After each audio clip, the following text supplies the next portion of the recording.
She had engine grease permanently settled under her fingernails and absolutely zero patience for romance. He had a smoking Aston Martin and a multi-billion-dollar corporate empire. They were supposed to meet for a blind date at 8. Instead, they met at 6, knee-deep in mud and mutual irritation. Chloe wiped her hands on a rag that was already more oil than cotton. The pumice soap in the shop's bathroom took off the top layer of grime, but the deep creases of her knuckles always stayed a faint bruised gray.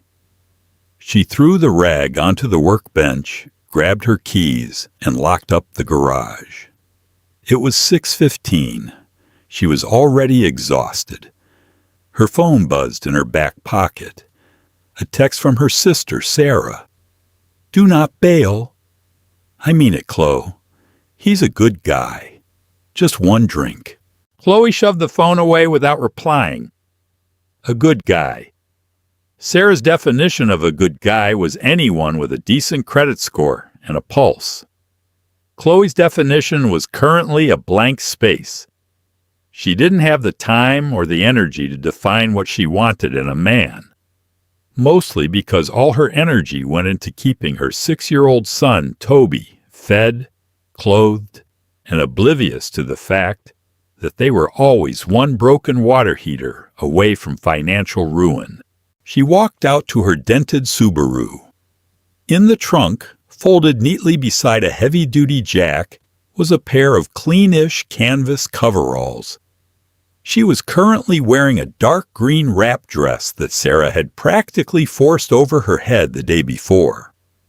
It was nice. It hid the grease stains. It made her look like a woman who actually had her life together, rather than a mechanic drowning in medical debt from a marriage that had ended in a quiet, cowardly abandonment 3 years ago. She pulled out onto Route 9. The rain had just started, a fine, irritating mist that slicked the asphalt and made the tires hum.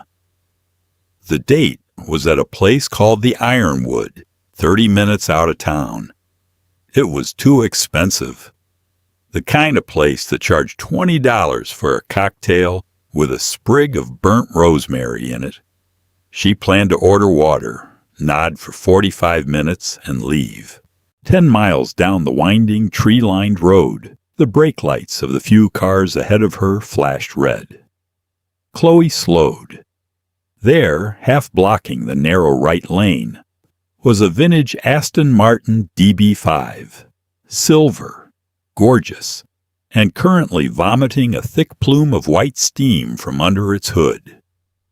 Standing next to it, holding a uselessly tiny umbrella and looking at his phone with an expression of barely suppressed murder, was a man in a bespoke charcoal suit.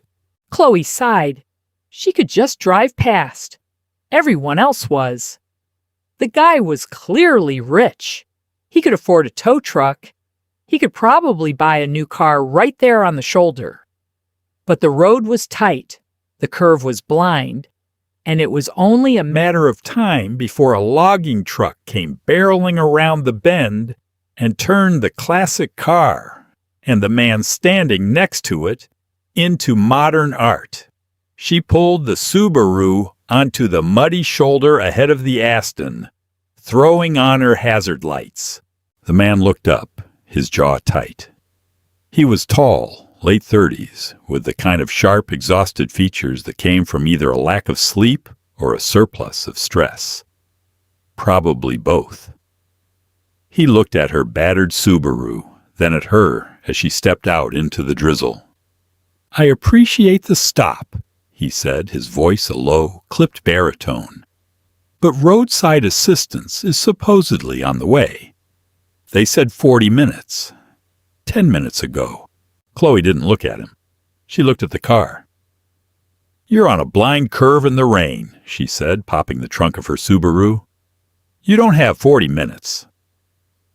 She pulled the canvas coveralls over her green dress, zipping them up to her collarbone. She grabbed a flashlight, a pair of thick leather gloves, and a wrench. "Look," the man said, taking a step toward her. I really don't think you should— Pop the hood, Chloe interrupted, walking past him. He blinked. People clearly didn't interrupt him often. Excuse me? The lever down by your left shin, Chloe said, shining the flashlight through the grill. Pull it, unless you want to explain to a state trooper why a semi-truck is currently parked in your trunk.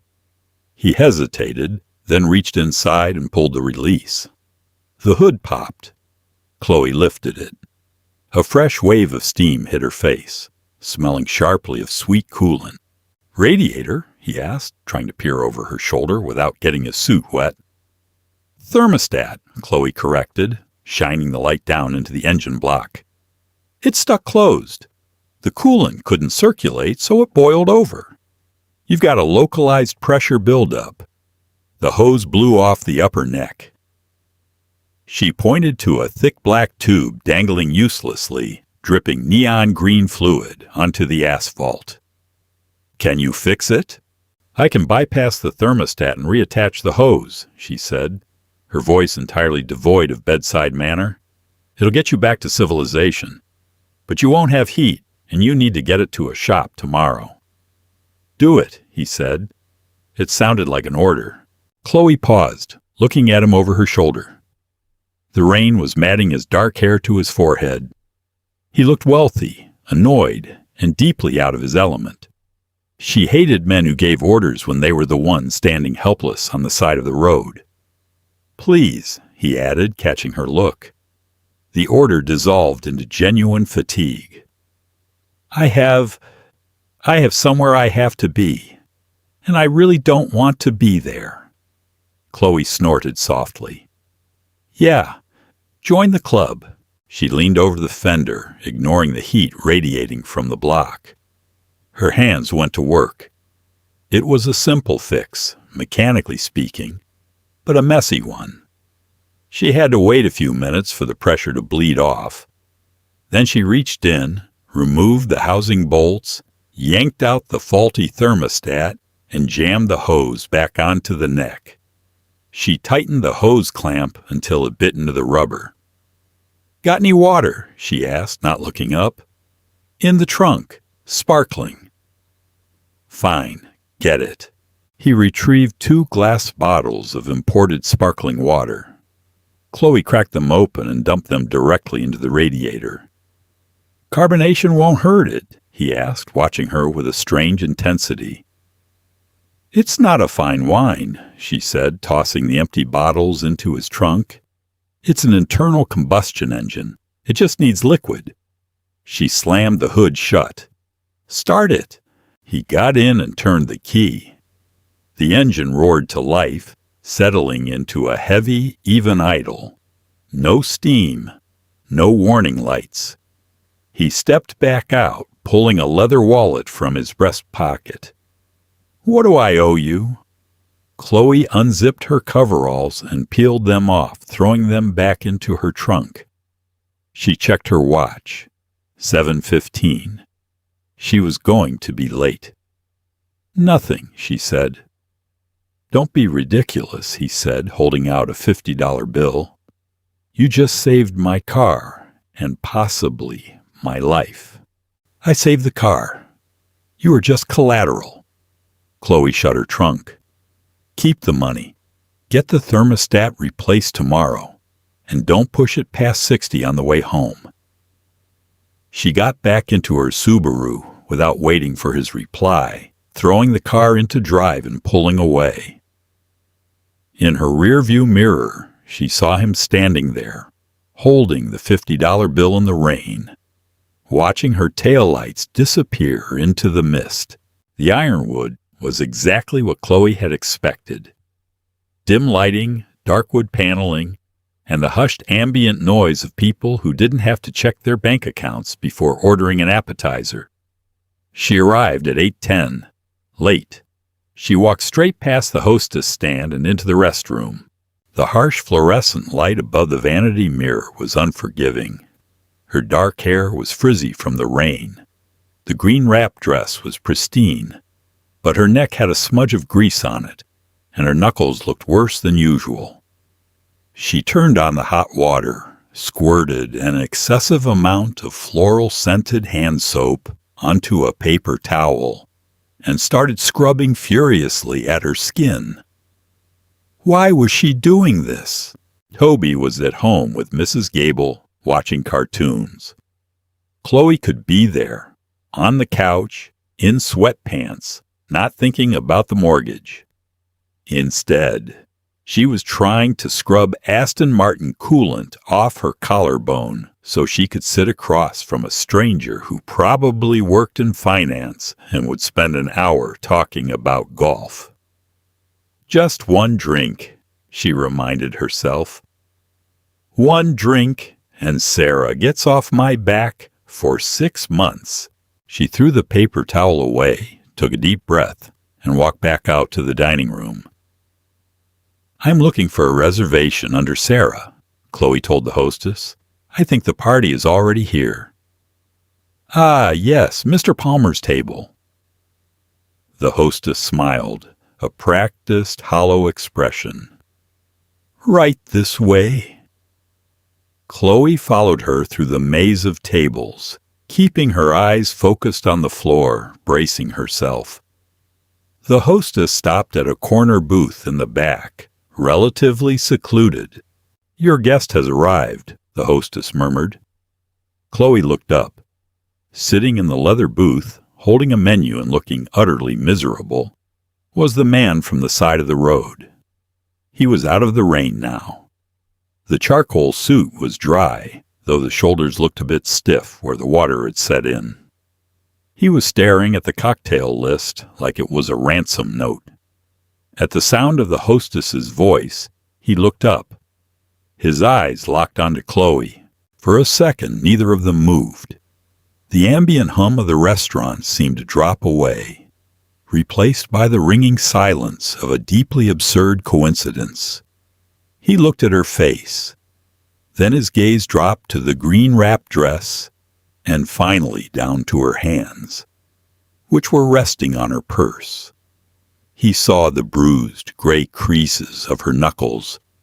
Recognition flared in his dark eyes, absolute and undeniable.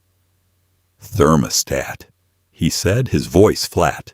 Chloe let out a breath that was half sigh, half laugh. She slid into the booth across from him. Sparkling water. The hostess, looking confused by the exchange, set down a napkin and retreated. Silence stretched between them. It wasn't the usual panicked silence of a blind date trying to find a starting point. It was the heavy, assessing silence of two people who had already seen behind the curtain. You're Chloe, he said finally. It wasn't a question. And you're... She searched her memory for the name Sarah had texted her. Akmal. I am. He closed the menu and set it down. He leaned back in the booth, studying her. The polite, superficial mask of a man on a blind date was entirely gone. In its place was the tired, pragmatic expression of the man she had met in the rain. I have to admit, when my sister set this up, she didn't mention you were a mechanic. She probably didn't know, Chloe said dryly. Sarah likes to tell people I'm an automotive restoration specialist. It sounds better at dinner parties. Akmal let out a short, genuine laugh. It transformed his face, erasing a few years of stress from the corners of his eyes. My sister told me you were a freelance consultant. I assumed you were in marketing. I consult with engines. They usually listen better than people. Chloe picked up her water glass, realizing her hands were shaking slightly. Not from nerves, but from the residual adrenaline of the rush, the rain, and the sheer weirdness of the situation. I suppose I owe you an apology, Akmal said quietly. For what? For being dismissive on the road. For trying to pay you off to ease my own ego. He looked down at the table, tracing the rim of his glass. I'm used to solving problems by throwing a credit card at them. When a problem requires actual competence, I tend to get defensive. Chloe watched him. It was a stunningly honest admission for a man on a first date. But then, this didn't feel like a first date anymore. The traditional power dynamic was completely inverted. He might be wearing a suit that cost more than her Subaru, but she had seen him standing helpless in the mud. He couldn't pretend to be the flawless, commanding executive with her. You didn't know what you were looking at, Chloe said, her voice softening slightly. People get scared when they don't understand how their own machinery works. It's a loss of control. Akmal met her eyes. Are we still talking about cars? Chloe offered a tight, cynical smile. Always. A waiter appeared, hovering with an obsequious smile. Can I get you started with some drinks? A bottle of wine, perhaps? Akmal looked at Chloe, raising an eyebrow in a silent question. I'll have a bourbon, Chloe said to the waiter. Neat. Cheap is fine. Akmal looked at the waiter.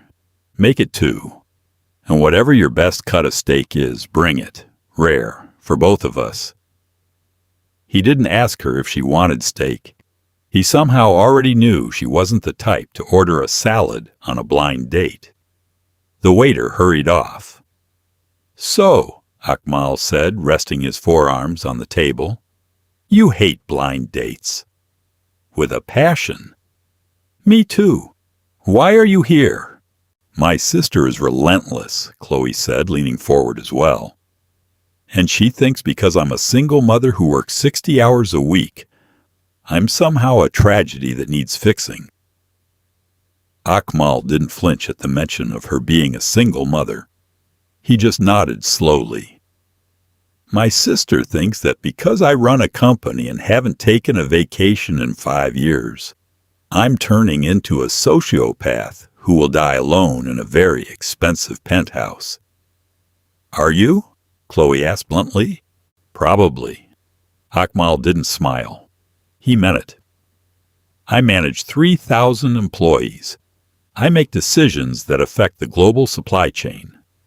But this morning my coffee machine broke, and I stood in my kitchen for 20 minutes just staring at it, because I had absolutely no idea how to fix it. He looked at her, and for the first time all night, Chloe saw the deep, bone-weary exhaustion in him. It mirrored her own.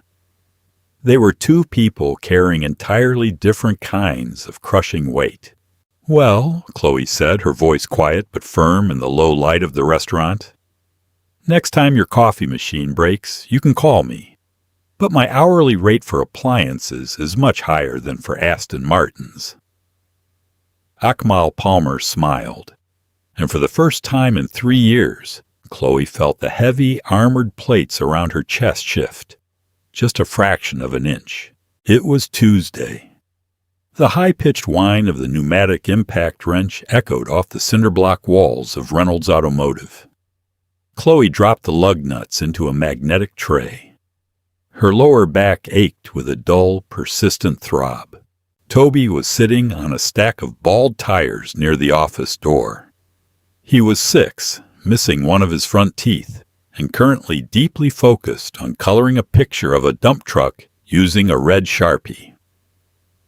Mrs. Gable had a dentist appointment, which meant Toby was spending his afternoon inhaling the scent of WD-40 and stale coffee. Mom, Toby called out, not looking up from his paper.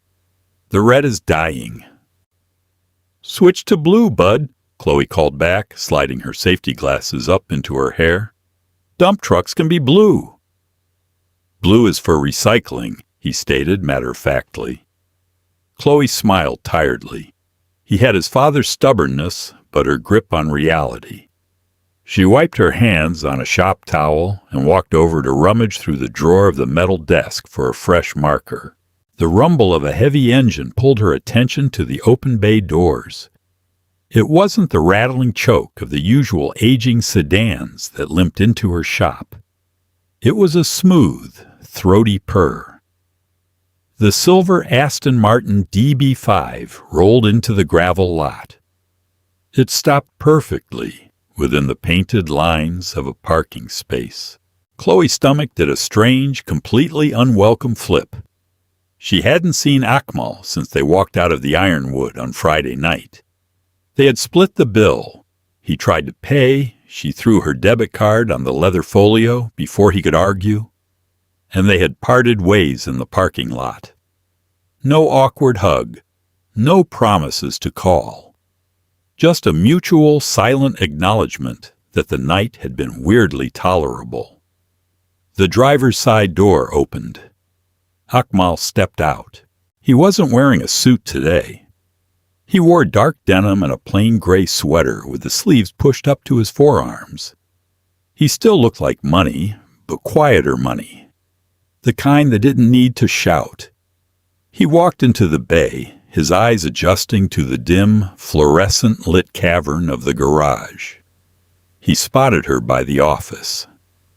"I kept it under 60, he said by way of greeting. Chloe crossed her arms, leaning against the doorframe. "It took you 4 days to drive 30 miles? I had it towed to my house that night. Didn't want to risk the pressure building up again." He stopped a few feet away, looking around the shop. It wasn't pretty. There were oil stains on the concrete that had been there since the 90s. The calendars on the wall were mostly from spark plug companies. "You run this place yourself?" "Me and one other tech, but he's out with the flu, so just me." She looked at the Aston. "I told you to take it to a European specialist." "I did," Akmal said, his expression flattening. "I called a place in the city. The guy on the phone spent 20 minutes trying to upsell me on a bespoke radiator flush protocol before he even asked what the symptoms were. I don't like being managed." "So you drove it out to a two-bay shop in the suburbs?" "I drove it to the person who fixed it on the side of a highway in the rain." His eyes drifted down to the tires. Toby was staring at him. Akmal didn't awkwardly wave or offer a high-pitched baby voice. He looked at the drawing. "Dump truck?" Toby nodded. "It needs to be red, but the red is broken." Akmal reached into his pocket. He pulled out a sleek silver fountain pen, the kind that probably cost more than Chloe's monthly grocery budget. He uncapped it. "This is black ink, but it won't break." He held it out. Toby looked at Chloe for permission. She gave a slight nod. Toby took the heavy pen, his small fingers wrapping awkwardly around the thick barrel. He dragged it across the paper. The ink flowed perfectly. "Thanks," Toby said, instantly returning to his work. "You're welcome," Akmal said. He looked back at Chloe. "Can you replace the thermostat?" "I brought the part. Had it overnighted from a supplier." Chloe stared at him. He wasn't playing a game. He was genuinely standing in her messy, loud reality, asking for a service. "Pull it into Bay 2, she said, pointing to the empty lift. "Let it cool down for an hour. There's terrible coffee in the pot if you want it. Black? Is there any other way?" Akmal actually smiled. It reached his eyes this time. "I'll pull it around." For the next hour, Chloe worked on replacing the brake pads on an F-150, while Akmal sat on a battered metal folding chair near her toolbox. He didn't pace. He didn't check his phone every 2 minutes. He just drank the bitter, burnt coffee from a styrofoam cup and watched her work. It was unnerving. Men in her shop usually fell into 2 categories: the ones who hovered and tried to explain her job to her, and the ones who awkwardly stared at the floor, uncomfortable with a woman holding a torque wrench. Akmal did neither. He watched the process. When she struggled with a seized caliper bolt, leaning her entire body weight into the breaker bar, he didn't rush over to play hero. He let her work. When the bolt finally cracked loose with a loud snap, he simply took another sip of his coffee. At 3 o'clock, she wiped down the lift and walked over to the Aston. "All right," she said, popping the hood. "Let's see what you bought." Akmal handed her a small cardboard box. She opened it, inspecting the heavy brass thermostat. "Good part. OEM. I try not to buy cheap when it matters," he said, stepping up beside her. She grabbed her socket set and leaned over the fender. The engine was still warm, but manageable. She removed the hose clamp, the one she had wrenched tight on the side of the Route 9, and drained a bit of the coolant into a catch pan. "So," Chloe said, focused on unbolting the housing, "you didn't run screaming back to your penthouse." "I told you, my coffee machine is broken. The penthouse is currently uninhabitable." He leaned against the edge of the tool cart. "Besides, I like the quiet out here." Chloe snorted, a sharp burst of compressed air echoing from the other side of the shop. "It's literally 90 decibels in here." "Not that kind of quiet," Akmal said softly. Chloe paused. She didn't look up, keeping her eyes locked on the bolt threads. She knew exactly what he meant. The absence of demands. The absence of people needing a piece of him. It was the same reason she liked being under a car. An engine didn't need emotional support. It just needed physics. "My ex-husband used to hate the smell of this place," Chloe said. She wasn't sure why the words came out. She never talked about David. Not to customers, rarely to Sarah. "He worked in insurance, wore khakis, said the grease smell stuck to my hair even after I showered. He stopped touching me about a year before he actually packed his bags." She pulled the old gutted thermostat out and tossed it into the scrap bin. Akmal didn't offer a platitude. He didn't say, "I'm sorry," or "he sounds like an idiot."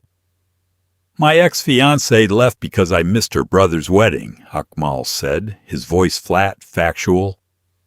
"I was in Tokyo trying to stop a merger that would have bankrupted a subsidiary and put 400 people out of work. She told me my priorities were toxic." Chloe placed the new thermostat into the block, seating the rubber gasket perfectly. Were they? To her, yes.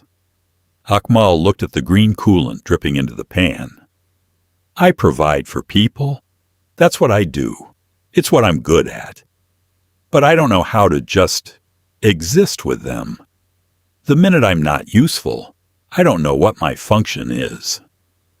Chloe tightened the bolts, wiping the excess fluid with a rag. She finally looked at him, the billionaire CEO standing in her dingy garage, looking completely unmoored. "You're not a machine, Akmal," she said quietly. "You don't need a function to take up space." He met her gaze. The silence between them felt heavy, different from the silence in the restaurant. It was raw. "Are you done with the car?" he asked, his voice a shade lower. "Yeah, just need to top off the fluids." 10 minutes later, she printed an invoice from the ancient computer in the office. Toby had fallen asleep on the tires, the red Sharpie drawing abandoned on the floor, Akmal's silver pen tucked securely in the kid's small pocket. Chloe handed the paper to Akmal. "Parts and labor. I waived the diagnostic fee because I already diagnosed it in the mud." Akmal looked at the total. $75. He pulled out a black card, but she pointed to a handwritten sign taped to the monitor. Cash or check. 3% fee for cards. He put the card away and pulled out a checkbook. He wrote out the amount exactly. No extra zeros. No tipping $1,000 to make himself feel generous. He handed it to her. "Thank you, Chloe." "Don't redline it on the way home," she said, folding the check. "Give the gasket time to seal." He nodded, turning toward the door. He stopped, his hand on the frame. He looked back at her. I need to eat dinner tonight, Akmal said. You need to eat dinner tonight. Toby needs to eat dinner. Chloe crossed her arms, her heart doing that stupid, unwelcome flip again. Are you stating facts, or is there a question coming? There's a diner on 4th Street. Formica tables. The water is free and tastes vaguely of metal. He put his hands in his pockets. Meet me there at 7. Bring the kid. We can talk about things that are broken. Chloe looked at him. He wasn't promising a fairy tale. He wasn't promising to fix her debts or take her away from the grease and the grind. He was just asking to sit in the trenches with her for an hour. She looked down at her hands, the bruised gray creases on her knuckles. Then she looked up at Akmal. 7, she said. But I'm not wearing a dress. Akmal smiled, a quiet, settled look coming over his face. I wouldn't expect you to. He walked out to his car. The engine started with a fierce, healthy roar. Chloe stood in the bay doors and watched the silver Aston Martin pull out onto the road, turning smoothly toward the city. She looked back at Toby, sleeping soundly on the tires, then down at the check in her hand.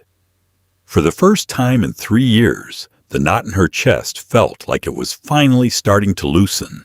Here's the truth. Real love isn't found in grand gestures or billionaire bailouts.